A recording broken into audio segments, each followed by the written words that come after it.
দেখবেন আমাদের বর্তমানে প্রধানমন্ত্রী তারেক রহমানের একজন এমপি সেখানে টকশো করতে গেছে, তাকেও বিভ্রান্ত করেছে। তিনি টকশো পরিহার করে চলে এসেছেন। যারাই সেখানে যায় তাদেরকে এই জুলাইকে নিয়ে এই রাষ্ট্রের কাছে, রাষ্ট্রের মানুষের কাছে, বিশ্ববাসীর কাছে কটূক্ত করে সে কথা বলে। তার এই পর্দা কোথা থেকে আসে, তার পিছনে কে কে আছে আমরা জানতে চাই। তাকে অবশ্যই আমাদের অভিযোগের ভিত্তিতে তাকে অতি দ্রুত আইনের আওতায় আনতে হবে। অন্যথায় জুলাই গণঅভ্যুত্থানের শহীদ পরিবার আর আহতরা কিন্তু জুলাই গণঅভ্যুত্থান আসলেই তাদের এই জেনজিদের মাথা মুথা ঠিকঠাক কাজ করে না। শরীরটা দেখলেই মনে হয় এদেরকে অ্যাটাক করি, তখন কিন্তু তার কাছে চলে যাবে। কি হবে সেটা আমরাও জানি না। প্রিয় ভাইয়ের আমার, আমাদের অভিযুক্ত দ্বিতীয় জান্নাতুল পিয়া আইনজীবী ও মডেল, আমি প্রথমে নামগুলো দিয়ে বিস্তারিত বলছি, পরে সবার নামটা বলে দিচ্ছি। আইনজীবী ও মডেল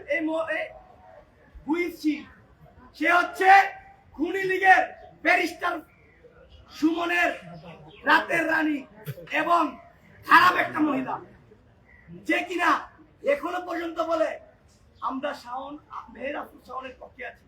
যারা মকবলে তাকে আঘাত করতে যাবে তাদের আমরা প্রতিনিধি। আই মহিলা, তুই কি দেখোস নাই কিভাবে জুলাই গণঅভ্যুত্থান হয়েছে?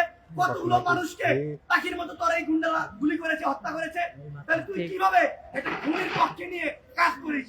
আমাদের কাছে তথ্য আছে, এই খুনি লীগের এই পেতাত্তা এই জান্নাতুল পিয়া সে আওয়ামী লীগের বিভিন্ন নেতা কর্মীদেরকে জামিনের জন্য সার্বক্ষণিক কাজ করছে এবং আওয়ামী লীগের এজেন্ডা বাস্তবায়ন করছে। আমাদের তৃতীয় অভিযুক্ত মমিন মেহেদী, সাবেক নিষিদ্ধ ছাত্রলীগ নেতা এবং কলামিস্ট, সে তার আইডি থেকে ফেসবুকে পোস্ট করেছে আবু সাঈদ একটু ডাউন করে জুলাই গণঅভ্যুত্থানের অগ্রনায়ক যাকে পাখির মতো গুলি করে হত্যা করেছিল, বুক পেতে দাঁড়িয়েছিল, সে আবু সাঈদ ভাইকে বলছে সে নাকি নেশাগ্রস্ত এবং তাকে নাকি নিজেরা আমরা মেরেছি। চিন্তা করেন, অথচ সামাজিক যোগাযোগ মাধ্যমে মিডিয়াতে ভিডিওগুলো এখনো সংরক্ষিত আছে। তাকে কেন এখনো পর্যন্ত অ্যারেস্ট করা হয় না? একটা ছাত্রলীগ প্রকাশ্যে কিভাবে ঢাকার শহরে ঘুরে বেড়ায়, আমরা সেটা তীব্র প্রতিবাদ জানাই। এবং আজকে তো আমরা আগেই বলেছি যে আজকে রাত 10টার ভিতরে গ্রেফতার করতে হবে। আমাদের চতুর্থ অভিযুক্ত আনিস আলমগীর, কথিত আওয়ামী লীগের সাংবাদিক, তিনি জেলখানায় ছিলেন। আপনারা দেখেছেন, কিছুদিন আগে তিনি জামিনে এসেছেন। এখনো তার আইডি লিঙ্ক গুলো আছে। তিনি এখনো জুলাইকে কটাক্ষ করে অস্বীকার করে সেই গণঅভ্যুত্থানকে জঙ্গি ট্যাগ দিয়ে বিভিন্ন রকম ভাবে সামাজিক যোগাযোগ মাধ্যমে ফেসবুক পোস্ট দিচ্ছে। এগুলো তো এই বাংলাদেশে হবে না। এই জন্য তো এতগুলো ভাইরা জীবন দেয় নাই, তার বিরুদ্ধে ব্যবস্থা নিতে হবে। আমাদের পঞ্চম অভিযুক্ত মারিয়া, এই মহিলা জুলাই গণঅভ্যুত্থানে যারা শহীদ হয়েছে, যারা আহত হয়েছে, প্রত্যেকটা পরিবারকে গালাগালি করে। যারা জুলাই ছিল আমাদের ছাত্র দলের রাকিব ভাই, আমাদের হাসান আব্দুল্লাহ ভাই, আতিফ ভাই, খালিদ কাইম ভাই, বা একদম যারা নাহিদ ইসলাম ভাই, আসিফ মাহমুদ ভাই, বা যারা একদম নূর ভাই, ফারুক ভাই, যারা একদম ফ্রন্টল্যান্ডার ছিল, তাদেরকে এখনো গালাগালি করে। তার সাহস ভাবছে, তার সাহসটা কোথায়? সেই সাহসটা কোথায় পায়? কেন আপনারা কথা বলেন না? সে বিভিন্ন ভাবে এই জুলাই গণঅভ্যুত্থানকে তার ফেসবুক পোস্টের মাধ্যমে বিভিন্ন দেশের মানুষের কাছে হেয়পন্নতা করছে এবং আমাদের রাষ্ট্র ওকে জঙ্গি আখ্যায়িত করছে। তার বিরুদ্ধে ব্যবস্থা নিতে হবে।